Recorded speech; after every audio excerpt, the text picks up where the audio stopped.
The country's 44th independence celebrations officially launched in East and West Grand Bahama. Local parliamentarians joining forces in a massive cleanup campaign in West Grand Bahama. And all systems are go for a popular cultural festival here on this northern island.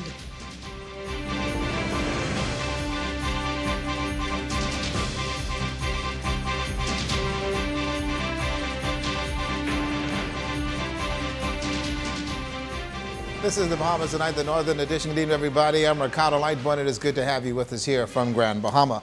Our top story now, celebrations for the 44th anniversary of independence actually kicked off in West Grand Bahama on Sunday afternoon at the Mount Zion Baptist Church. Residents coming together to celebrate the spiritual and also the milestone of giving God thanks for the blessings upon the country. Let's go to Megan Shepherd. It was a grand occasion at the Mount Zion Baptist Church as residents came together to celebrate the country's 44th anniversary of independence. The church and the congregation adorned in the national colors of the flag as worshipers gave thanks to God for his many blessings upon the country.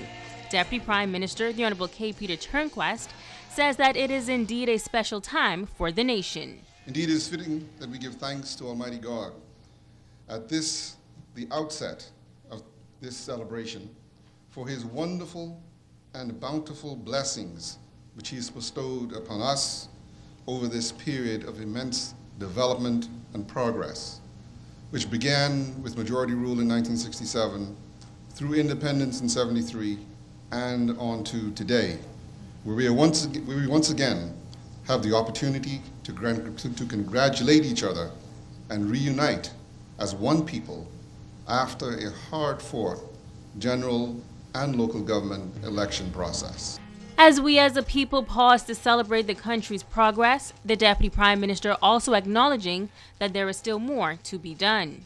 The progress that we've made as a country could only have been with divine aid.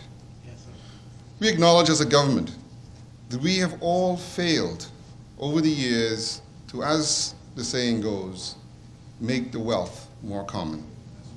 And as a result, we still have a long and difficult way to go. We know, though, that with the assistance of the Most High, perseverance, wisdom, and a true spirit of cooperation and selflessness, we can still achieve much for our country and for our people. Delivering the sermon, pastor of Universal Household of Faith, Bishop Ricardo Grant, focusing on this year's theme, Toward the Rising Sun, One God, One People, One Bahamas. Grant admonishing the congregation and Bahamians at large to show unity, love, and support for one another. Let me tell you, my people, my Bahamas, my island, my Grand Bahama, it is time for us to remove ourselves from this selfishness, this divide, that we cannot learn to celebrate one another, that we are always looking down and looking out and always jealous of one another, always backbiting one another, always bringing one another down. You've got to step on somebody in order to get somewhere.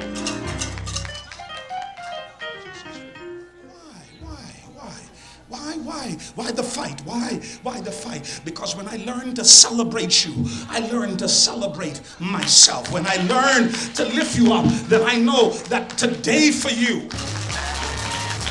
Megan Shepherd, ZNS, Freeport News. Also in attendance at the Independence Church service in Egmont Rock, a member of Parliament for Central Grand Bahama, Aaron Lewis, and he says that at this time in the country, we must work towards building the nation and uplifting one another. He also shares his vision for total independence. I see total independence as being self-sufficient, self-supporting, self-sustaining, self-reliant, self-standing, being able to stand on your own 2 feet. Yes, it is good today that we are here to participate in this 44th anniversary celebration. Just imagine how happy and how good it will be for all of us if we would take an independent frame of mind and live that each day of our life. Member of Parliament for West Grand Bahama and Bimini, Pakisha Parker Edgecombe, adding that as a nation we are celebrating generations of growth and strength. While we have made great strides, there is a great deal of work to be done. She challenged the congregation to use this time to reflect on where we were as a nation and is today. We have freedom of speech, but are we using it responsibly? We have the right to vote, but are we casting our ballots? We have the right to choose, but are our choices wise? We are a Christian nation, but are we a praying people? Are we of quality or easily torn? 44 years later, is the fabric still strong or weakening? We must ask ourselves that question today. On July 10th, we will celebrate our independence as we do every year. Are we marching on to glory, or have our steps been stagnated? Are we building up or tearing down our communities? And from West Grand Bahama, the independence message also shifted to the eastern end of the island as residents and government officials attended the special pre-independence church service in McLeanstown Sunday evening. The theme, Towards the Rising Sun, One God, One People, One Bahamas. Let's go to Italia Hall.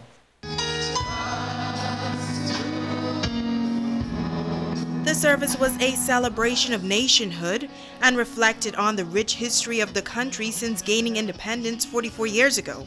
The Deputy Prime Minister K. Peter Turnquist, in his address, reiterated the government's commitment to not only build a better country, but the lives of Bahamians. He says the Prime Minister, the Honorable Dr. Hubert Minnis, gave all members of Parliament a mandate to stay connected to the people by meeting with constituents on a quarterly basis. Over the next few weeks of the summer, you will see a systematic rollout of these meetings and information sharing. We want to engage our constituents in a constructive way and to develop our plans to be responsive to your needs. As we look forward towards the development path for our island and country, we recognize the importance of cooperation and communication of information to all of our community stakeholders and residents. We realize that unless the vision is shared by all, our efforts will be in vain and the work that much harder to achieve our collective goals. The Deputy Prime Minister also noted that there are a number of opportunities in East Grand Bahama. We have tremendous natural resources on this end of the island, and it is incumbent upon us in this new dispensation to identify them and to take advantage of them, transform them into products that can be sold locally and that can be exported. We have some ideas, and over the next couple of months, we will seek to create some cooperatives to take advantage of some of the opportunities that we have already identified. Pastor of the Latter Days Outreach Ministry, Reverend Wendell McIntosh, told the congregation that if they want a better Bahamas, all Bahamians need to come together to create a country where no one is left behind. We should not be making the same mistakes 44 years later. 44 years later, we shouldn't be killing each other at an alarming rate. 44 years later, we should not be still destroying each other's character. 44 years later, we should not still be stealing and misappropriating public funds, putting the nation in jeopardy. 44 years later, there shouldn't be any of us in this nation who are going to bed hungry at night. Also during the special service, presentations were made to former chief counselors. Now next on the Independence calendar is National Pride Day and a flag-raising ceremony on Friday, June 7th at 8:30 a.m. Events will take place on the grounds of the Harold de Gregory Government Complex in Freeport, the Administrators Complex in 8 Mile Rock, and the Administrators Complex in High Rock simultaneously. Reporting for ZNS Network News, I'm Italia Hall. Now, matters from the court. 6 Grand Bahamian formerly charged in New Providence are today in the South Street Magistrate Court in connection with a major drug bust over the week or so ago. They are 42-year-old Alina Stubbs, 54-year-old twins Naomi and Ruth Woodside, 25-year-old Selena Woodside, a 22-year-old Arthur Stubbs Jr., and his 44-year-old father, that is Arthur Sr. Well, the defendants who said to live in the same house were arrested and charged after some 420 21 pounds of cocaine with a street value of $4 million was allegedly found at their West End residence back in June 26. They denied any involvement in the matter and also pleaded not guilty to the charges. Bail was denied and they were remanded to the Bahamas Department of Corrections in Fox Hill. However, they can apply for bail in the Supreme Court following arraignment. Their attorney, that is Carlson Sherlin, also informed the court that the twins, Ruth and Naomi Woodside, are hypertensive and also requested that the information be passed on to the prison, and also the defendants returned to court in October 12th for trial. Also, police on Grand Bahama are investigating a stabbing incident that has left a 15-year-old male hospitalized on Saturday, July 1st, 2017. Reports are that shortly after 11 p.m., a male was reportedly attacked by a group of males while in the area of Wildcat Avenue and stabbed about the body. He was transported to the Emerald Hospital where he was actually listed in serious condition. Police later arrested 2 male suspects in this matter, and they are also assisting the police in the investigation at this time. And also from Abaco, police over there are also assisting and also needing to locate a male of Green Turtle Key, Abaco, who was reported missing on Saturday, July 1st. Reports are that shortly after 11 a.m., a male was reported missing at the Cooperstown Police Station. He was actually last seen between Little Hall Key and Green Turtle Key on a jet ski. Well, he was described as having a light brown complexion, medium build, and was last seen wearing a white cargo pants and also blue shirt. Police are appealing to the public for any information that can assist in them in actually locating this male. You can call the Marsh Harbor Police Station at telephone numbers 367-3437, 367-2560, or you can call the Central Detective Unit here on Grand Bahama at 350-3107 through 12, or call 911 or 919, or just simply contact the nearest police station. We got more news to come. Stay right there.